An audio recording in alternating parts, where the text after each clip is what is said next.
అభివృద్ధి వికేంద్రీకరణ అనేది మన ఎజెండా. మిషన్ రాయలసీమ అన్నాడు నేను ప్రకటించా. ఆ మిషన్ రాయలసీమ అమలు చేసడానికి ఈ రోజు మన ప్రభుత్వం పనిచేస్తుంది. రాయలసీమను ఒక automotive, electronics, renewable energy, horticulture hub గా తీర్చిదిద్దుతున్నాము. ప్రకాశం జిల్లాలో రిలయన్స్ సిబిజీ ప్లాంట్స్ ఏర్పాటు చేస్తున్నాం. ఉభయ గోదావరి జిల్లాలో పెద్ద ఎత్తున ఆక్వాని ప్రోత్సహిస్తున్నాం. ఏకంగా ఉత్తరాంధ్రలో ఐటీ, ఫార్మా, మెడికల్ ఎక్విప్మెంట్ తయారీ, ఏకంగా భారతదేశంలోనే అతి పెద్ద స్టీల్ ప్లాంట్ ఆసిలర్ మిత్తల్ ప్లాంట్ కూడా మనం తీసుకొస్తాం జరిగింది. గడిచిన 11 నెలల్లో 8.5 లక్షల కోట్ల విలువైన పెట్టుబడి, తద్వారా 6 లక్షల మందికి ఉద్యోగాలు కల్పించే దిశగా మన ప్రభుత్వం ఒప్పందాలు కుదుర్చుకుంది. ఇంకా తెలుగుదేశం పార్టీలో మా కార్యకర్తలే అధినేత.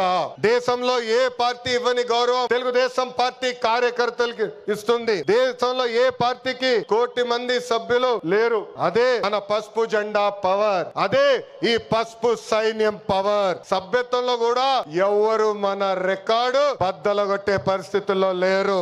ఈ రోజు 5 లక్షల ప్రమాద బీమా అందిస్తున్నాం. ఫ్యాక్షన్ లో ఎవరైనా చనిపోతే వాళ్ళ బిడ్డలు ఫ్యాక్షన్ లో గెలకుండా ఎన్టీఆర్ మోడల్ స్కూల్లో మన నాయకుడు చంద్రబాబు నాయుడు గారు ఈ రోజు చదివిస్తాం జరుగుతుంది. విద్య, వైద్యం, స్వయం ఉపాధి, ఇలా 140 కోట్ల రూపాయలు కేవలం కార్యకర్తల సంక్షేమం కోసం ఖర్చు పెట్టిన పార్టీ తెలుగుదేశం పార్టీ. నేను స్వయంగా వైసీపీ హయాంలో ఇబ్బంది పడిన కుటుంబాలని కలుస్తున్నా.